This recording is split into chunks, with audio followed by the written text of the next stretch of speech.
Well, I'm happy to get back to Chinese University. Some of you may know I actually taught here for 2 decades. But now, 3 years ago, I moved to Hong Kong U. Sorry about that.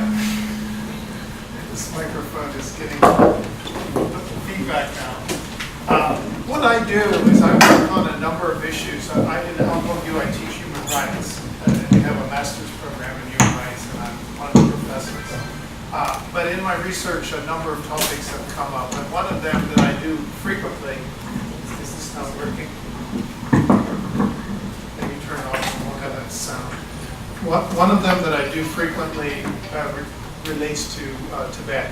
I have been asked a number of times to go to Dharamsala in India to give workshops for the exile government. And so over the years, I go back and forth to India now, I don't know, a dozen times or more to talk about it. And what people are interested in there is China's policies. They're trying to understand what Chinese approach is, what China's approach is to the question of autonomy in Tibet and so on. Now in my work, and I published a lot of stuff on this subject because it was strange because originally I had written something on the case for Chinese federalism and that I had left out Tibet because I claimed I didn't know enough about it.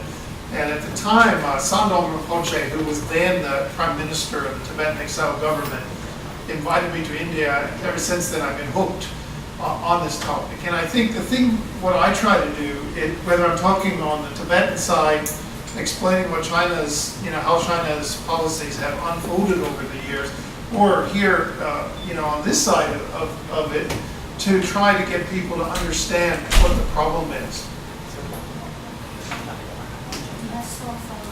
Yeah, we're okay now. To get people to understand what the problem is. And I don't take a position on independence versus autonomy. I think that's a question for the Tibetan people to decide how they're going to approach that and what kinds of strategies to use. Rather, my approach is to try to understand the difficulties that people have had trying to deal with the problem. Now, you see here, I just put up a map. You see the Tibetan Autonomous Region. But if you, and here in this audience of Chinese people, I would assume you know something about the map of China. So let's see if I can get this thing to, it doesn't want to move on. Let's see if there's a way to do this. Oh, I know what I'm doing. I'm pushing the wrong one. Sorry about that. I've got 3 keyboards here and I was pushing on the wrong one. Okay. So you can see, if you look beyond the Tibetan Autonomous Region, that there are large areas inside other provinces of China. Of course, Qinghai, Gansu, Sichuan, and Yunnan. And it's interesting, the Tibetan Autonomous Region is at a sort of provincial level in China. So there are 5 autonomous regions in China that are at this provincial level. But there are also autonomous counties and all kinds of autonomous areas within the various provinces of China. And in fact, there are 12 of them in these adjoining provinces. So one of the concerns the Tibetans have had is they wanted to unite them. Even if they're under an autonomy model, why are we divided into 13 boxes? Why not united since the areas are all contiguous? So this issue comes up. Now,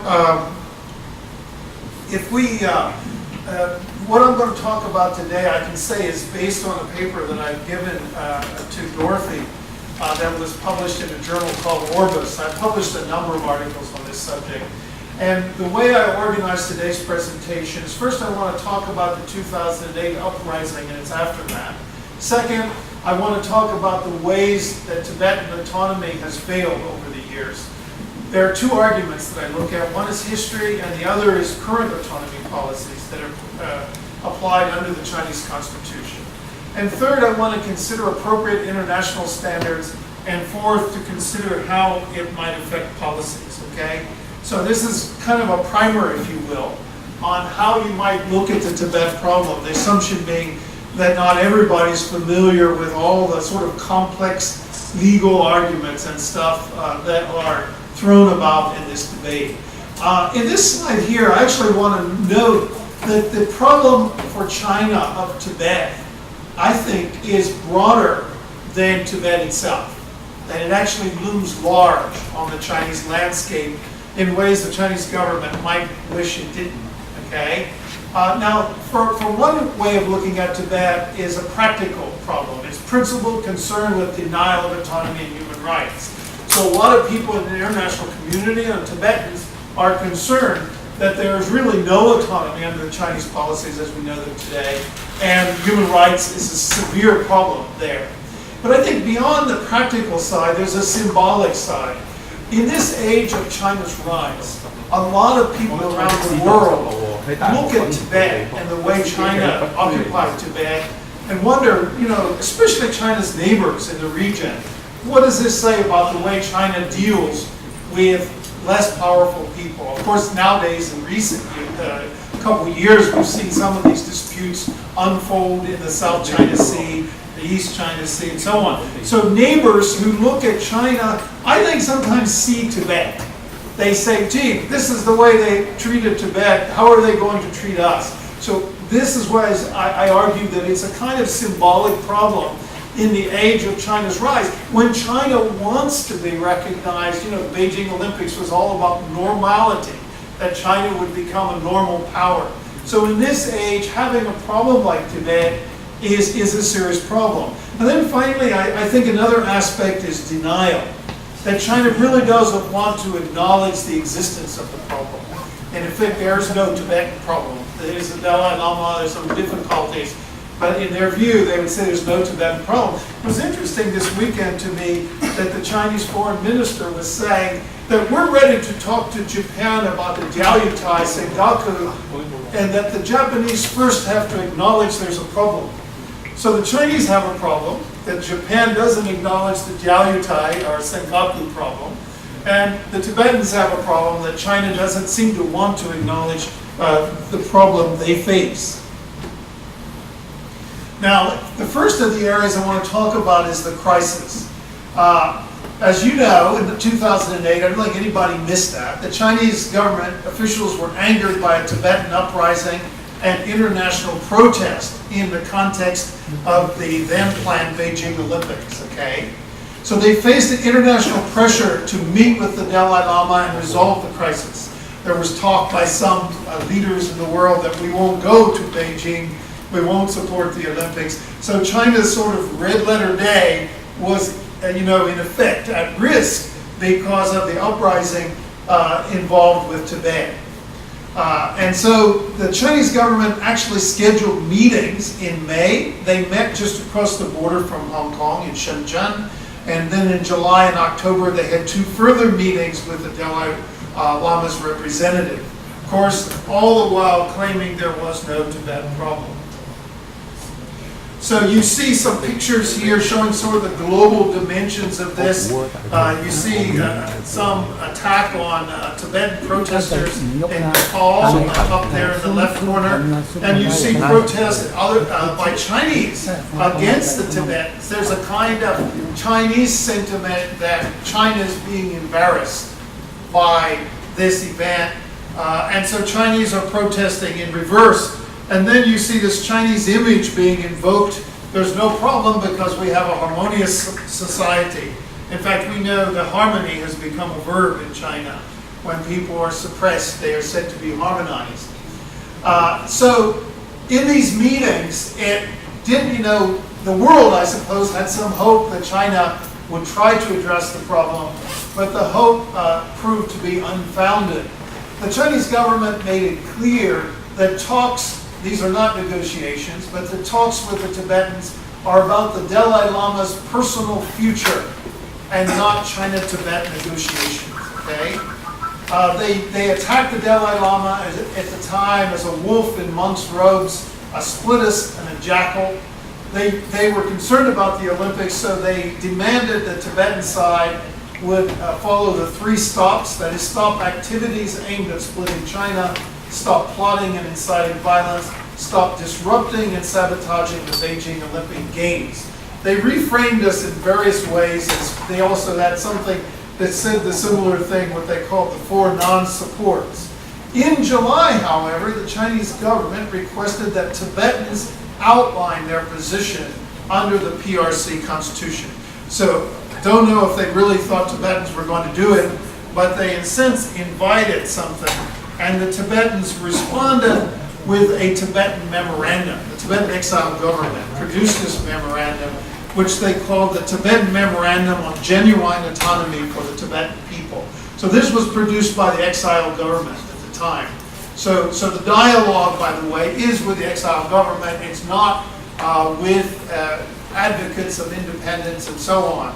Of course, there's probably no Chinese dialogue possible over Tibetan independence. So in any case, it's following, I think you're going to have a speaker on Skype tonight from the CTA, right, from the Tibetan exile government, and that's who's involved in this negotiation.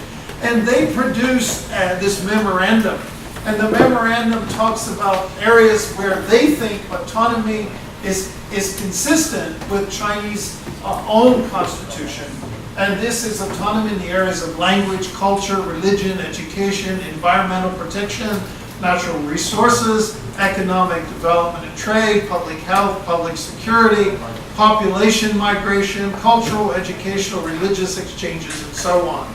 They also say they want to unify the 13 contiguous Tibetan areas.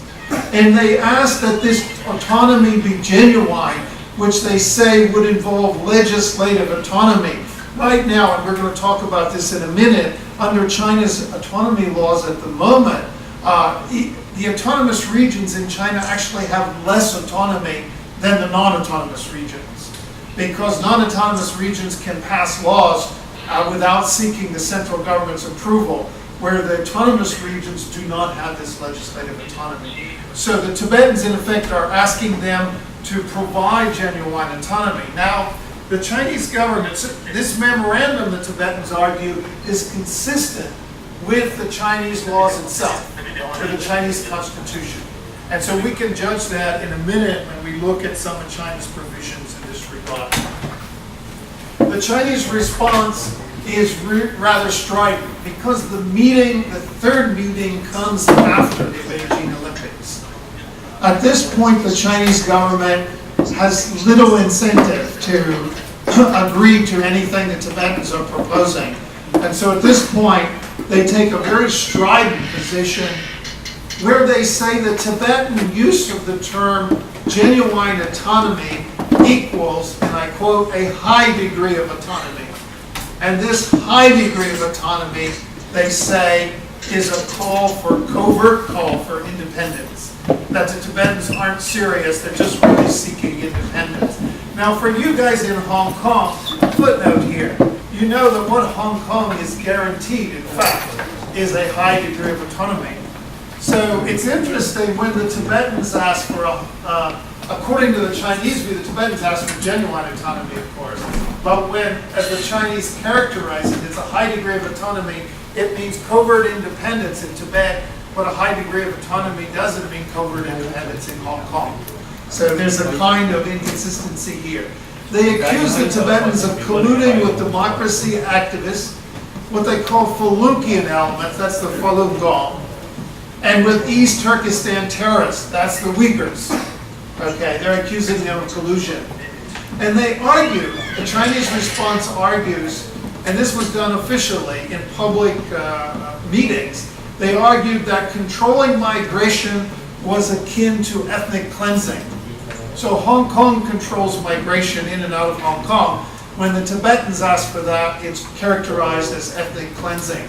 And then finally, they make clear their position. They declare, and I quote, "We never discussed the so-called Tibet issue and never will."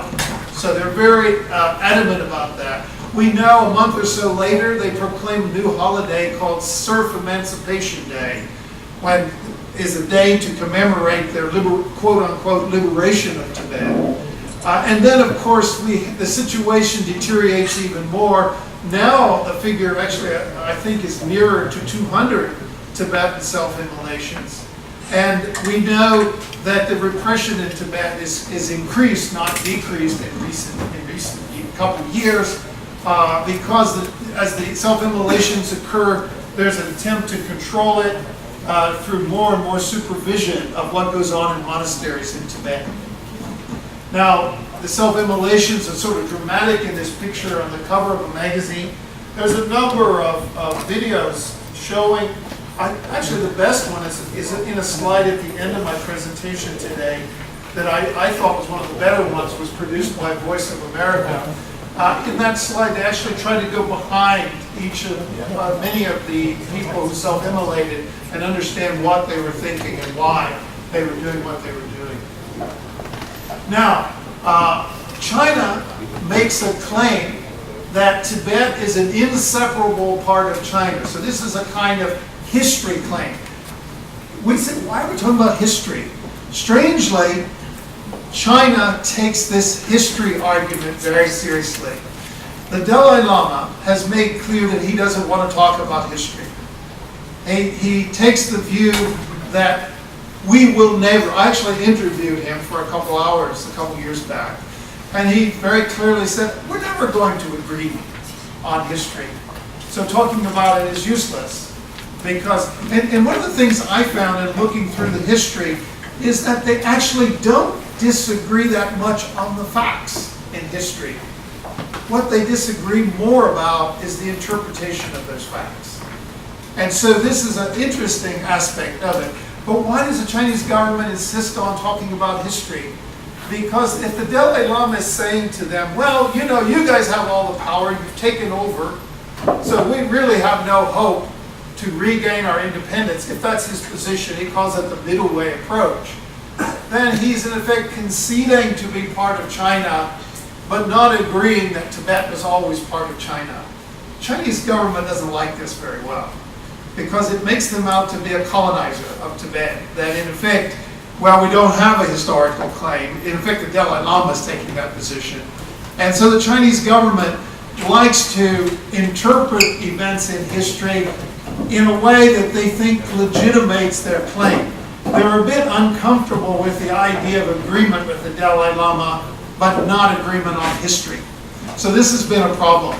But what about the history? Of course, in a slide, I can't go through all of Sino-Tibetan history, but I can highlight a couple points. The first claim that Chinese government seems to take rather more seriously, they have a few that predate this, but probably the first takeoff would be they claim that Tibet submitted to China during the Yuan dynasty. And the Yuan dynasty, as we know, was formed in 1270 AD. The way they base this claim is they base it on the fact that the Tibetans, in effect, submitted to the Mongol Empire in 1247 AD. Note the difference in dates. So the Dalai Lama would acknowledge that the Tibetan Lamas, in effect, submitted to a Mongolian ruler prior to the Mongols' conquer of China, prior to the Yuan dynasty. But if that's the case, then in effect the Tibetans are on the Mongol side. They took over China, not China took over Tibet. Because they were in cahoots with the Mongols. In fact, the Mongols view the Tibetans as a very important spiritual advisors during the Yuan dynasty. But the claim that this Tibet then becomes part of China is fairly weak, because during the Yuan dynasty, the Tibetans were largely in resistance to Chinese rule. And so this has been a problem for China in trying to use the Yuan dynasty as a basis. During the Ming dynasty, you see here the language Choyan relationship, that the Tibetans view their relationship with the Mongol rulers as a Choyan relationship. Some of you may know that Mongols still hold Tibetan Buddhism in high regard, that the Dalai Lama is an important spiritual figure in Mongolia today.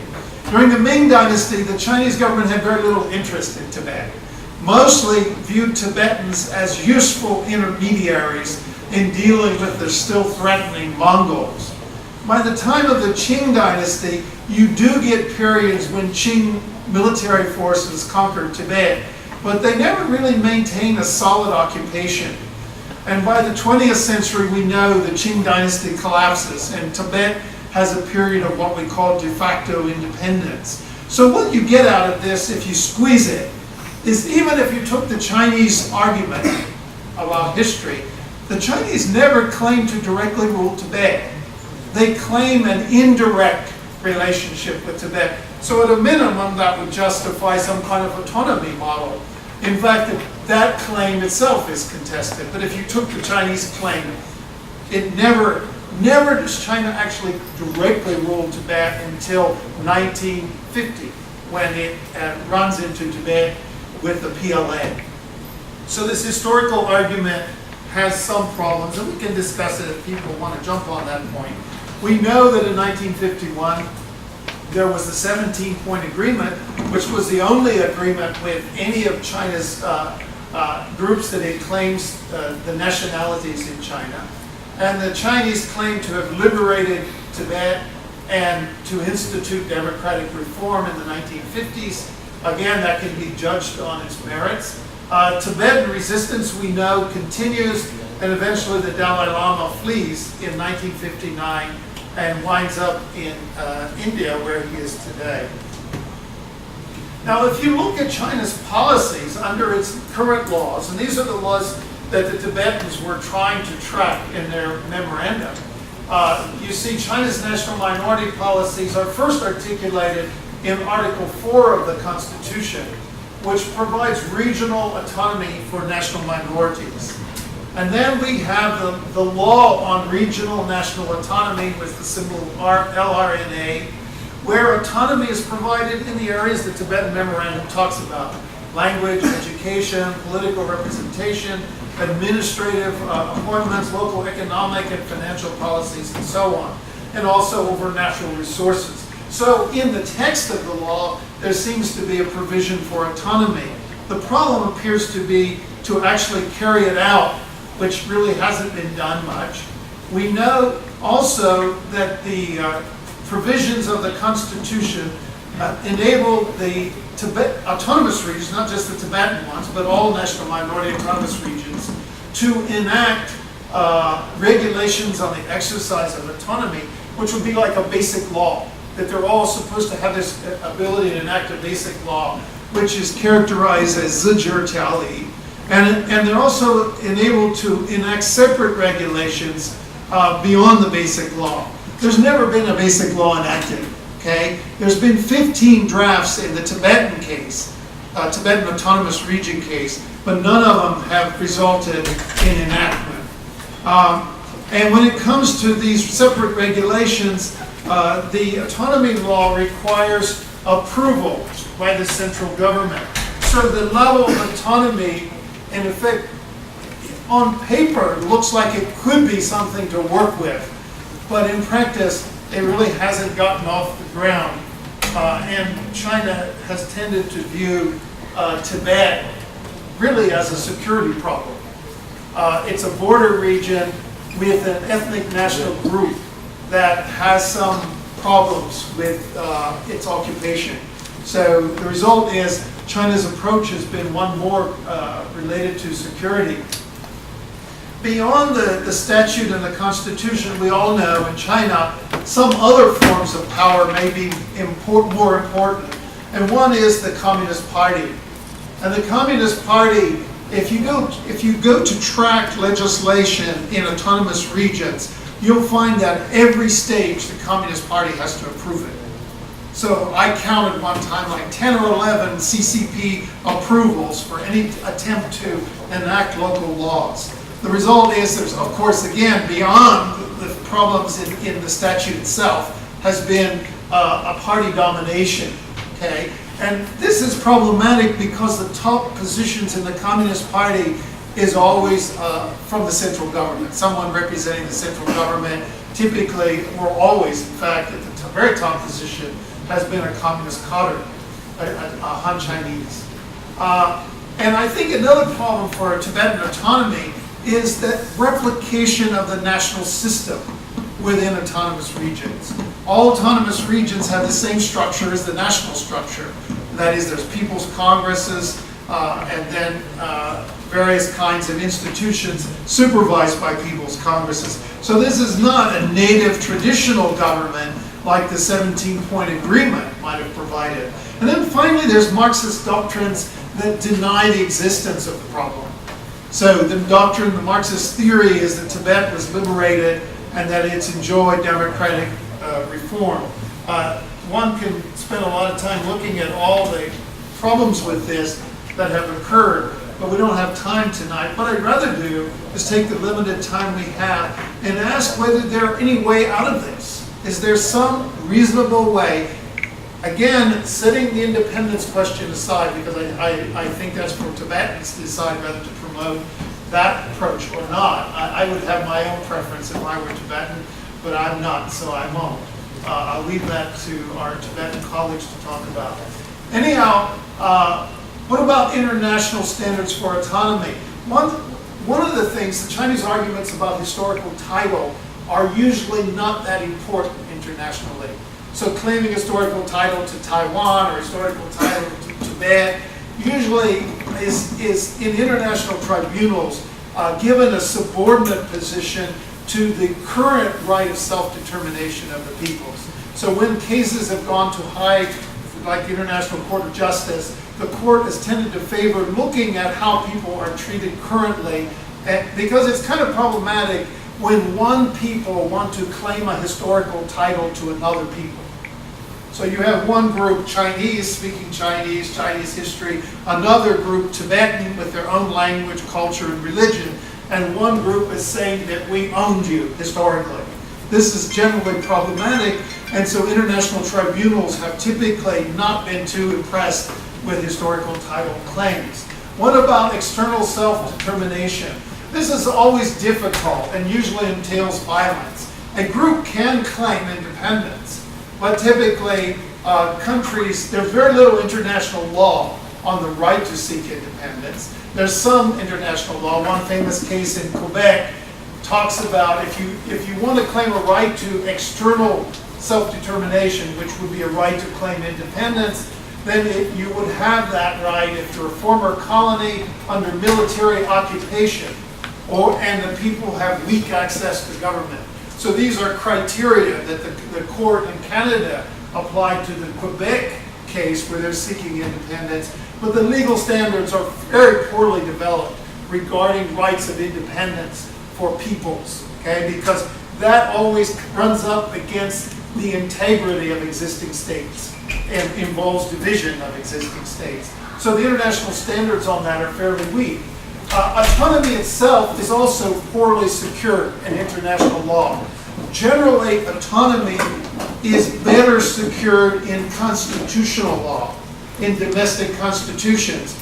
But it has been very difficult to institute internationally enforceable autonomy. The only exception has been if somebody qualifies for self-determination, and they reach a treaty agreement for autonomy, then sometimes international actors, foreign governments and so on, are willing to take that seriously and defend that country's autonomy through international pressure, sometimes through force. But it's been a weak argument.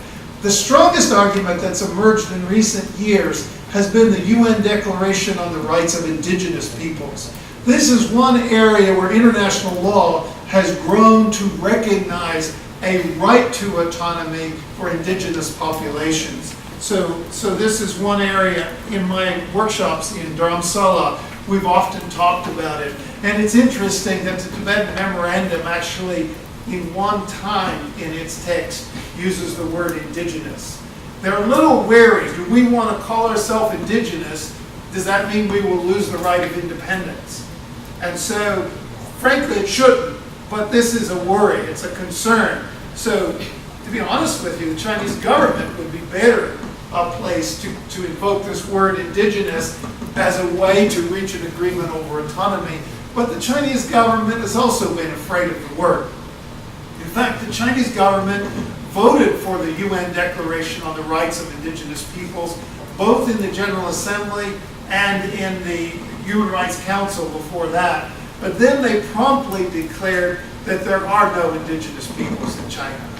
So the Chinese government is sort of promoting the idea, but unwilling to apply it in China, instead invoking this harmonious society stuff. But it's interesting that the Tibetans in their memorandum actually invoke the language of the UN Declaration, which provides for self-determination or autonomy, self-government, protecting spiritual and religious traditions, participating in decision-making, representatives chosen by themselves, enforcement of agreements, demilitarization, and so on. All these things are supposed to be guaranteed under the UN Declaration.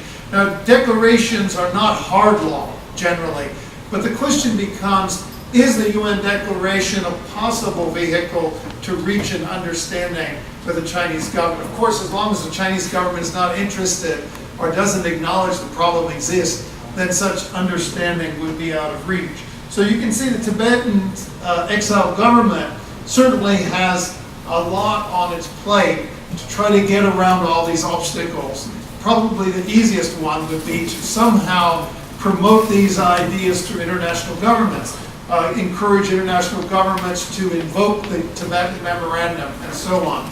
So you see here some recommendations. One is that maybe the Chinese government, if it has any mind to address this problem, might want to take advantage of its current negotiating partner.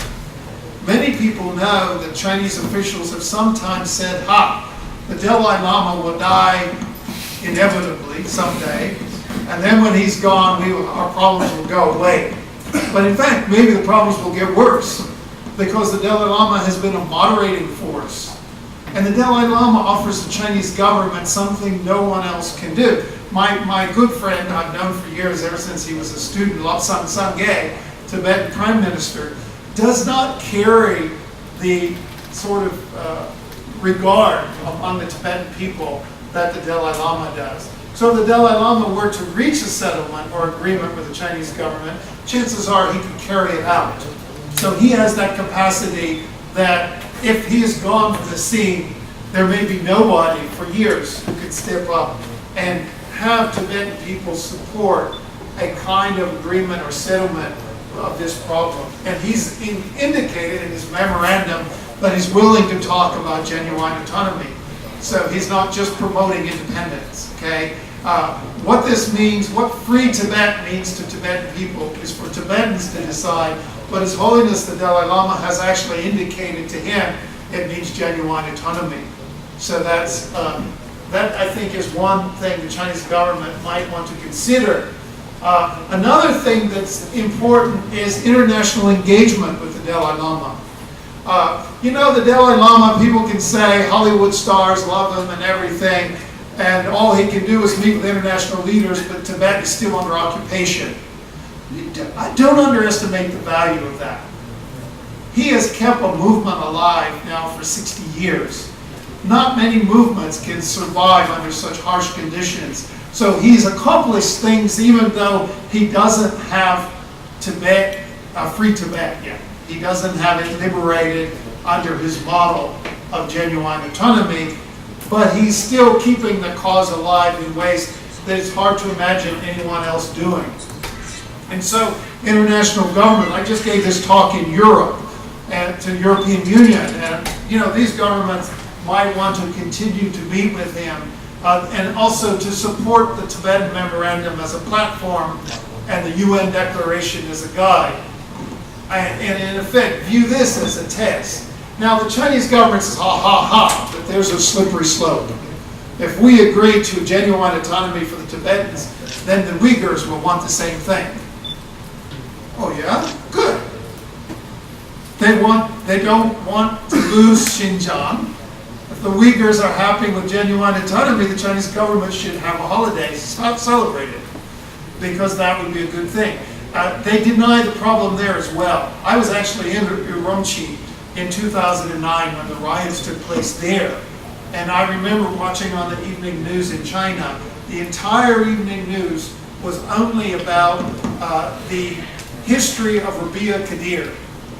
I had just spent a whole month traveling all over Xinjiang in remote areas and was very much aware of problems that the Uyghur people had and concerns they had, but not a single sentence on 6 hours of evening news talked about that, only about foreign conspiracies.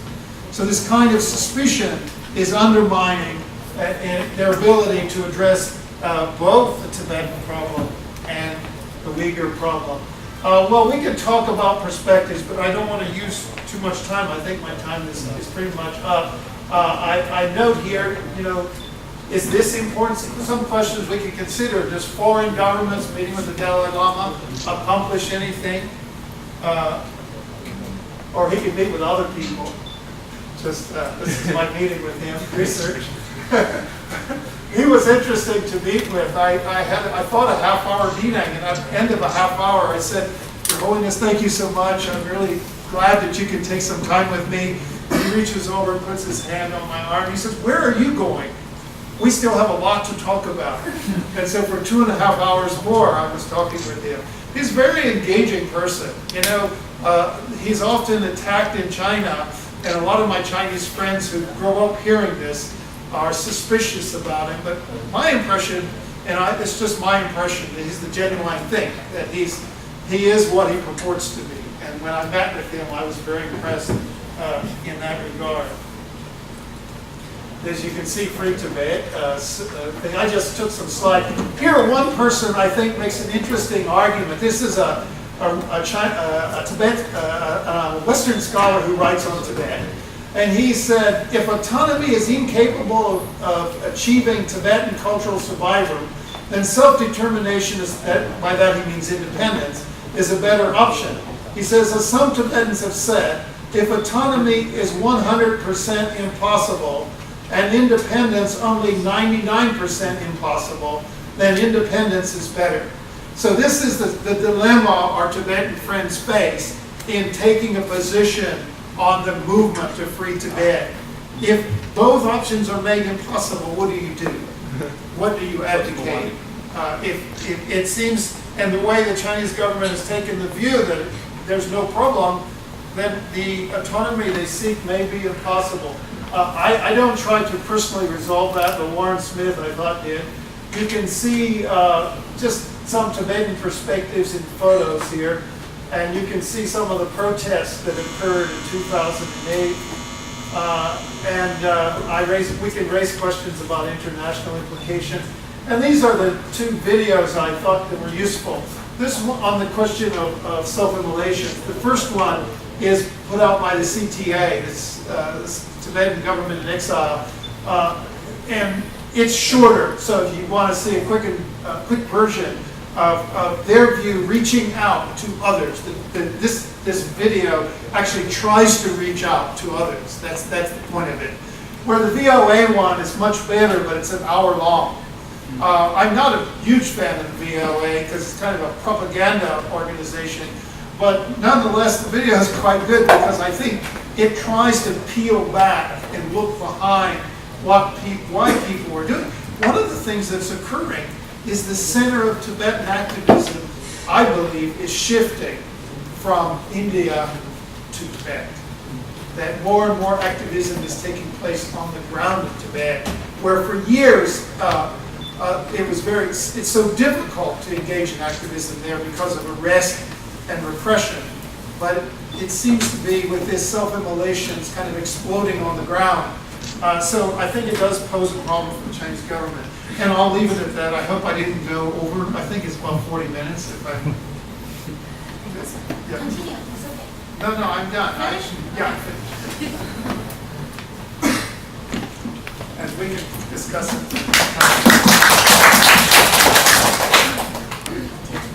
Excuse me. Yeah, maybe we can get a microphone out here. Thank you. But it is impossible for Tibetan people to choose autonomy. They can choose to try to make this independence.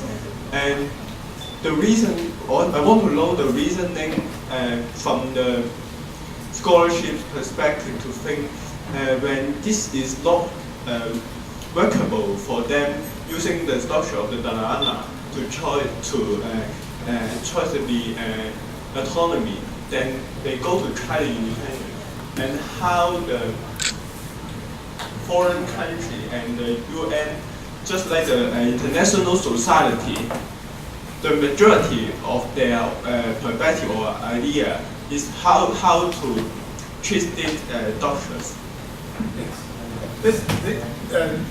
Your question goes to the very heart of this problem. For Tibetans, and for all the rest of us, because it is a dilemma if there's constant frustration of attempts to gain real autonomy, even though the Chinese national laws promise autonomy. What do people do? And then for Tibetans, the problem becomes more complex because I think your classmate was saying is that international governments already recognize China's claim to Tibet. So if the Tibetans abandon their middle way approach and their memorandum, the approach in those documents, in favor of activism for independence, then there's a danger of losing international support because governments around the world may be reluctant to deal with the Tibetan exile movement on that basis. By seeking what the Chinese government already promises them, which is a high degree, which is autonomy, it's a Tibetan autonomous region. By seeking that the Chinese government to actually implement this, then I think they're better able to keep the kinds of international support they have. For example, the Indian government hosts thousands of Tibetans. There's Tibetans. I've traveled all over the world. Tibetan friends have been so generous, taking me to all sorts of places, and I've met Tibetans in exile. So this is, I think, the dilemma goes beyond whether the Chinese. I think when Warren Smith says that, he's just being tongue-in-cheek. You know, if A is impossible and B is nearly impossible, what do you choose? It's kind of like Martin Luther King versus Malcolm X. You know, Martin Luther King advocating a moderate approach to addressing problems of racism in America, and Malcolm X a radical approach. Frankly, you almost need both of them on the table for autonomy movement to work. I have no problem with my Tibetan. I present on issues I'm asked to present. This topic I presented, I was asked to present to the exiled government. In fact, I presented a 6-hour workshop to the exiled parliament before they wrote the memorandum. So their attempt to understand the Chinese government's needs and the international standards is very much buried and embedded in their memorandum. So, but at the same time, you can see how maybe having some people in the Tibetan movement that are more threatening and other people that are more moderate is also a viable strategy, because Tibetans face a very tough challenge. There's no movement right now. Nothing's happening. Next. Any more questions? By the way, if you want to tie it to Hong Kong, do that as well. I've written books on Hong Kong, so I can also connect that for you if that's of interest. But I also want to ask this, the 17-point document or 17-point memorandum agreement, the Chinese government never try to fulfill the context. Then there are no foundation to the next negotiation. That how can I try to find the foundation to negotiate? Yeah, the track record is bad. You're right. The Dalai Lama fled in 1959 after a rather horrible experience. You can imagine, because we're not talking about post-Deng Xiaoping China. In the 1950s, we're talking about radical revolutionaries that were wreaking havoc across China with their revolutionary agenda. And they were very self-righteous, you know, as revolutionaries are, in imposing their views on Tibetans. So the track record under that more pure communist agenda was horrific. We know that thousands of Tibetans died in the Great Leap Forward in all these events in the 1950s.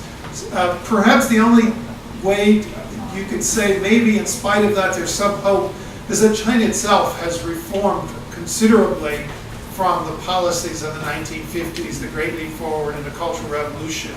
So if the Tibetans are hopeful in reaching agreement, maybe that hope lies in China's modern reforms.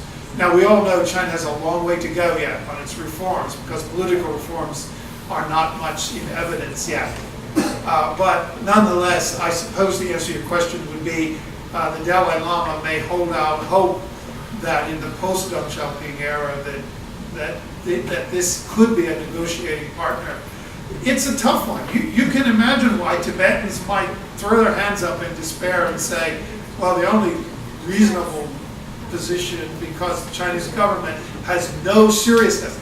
The people like a friend of mine also, Tenzin Sandu, who favor independence, don't favor independence because they think the middle way is horrible.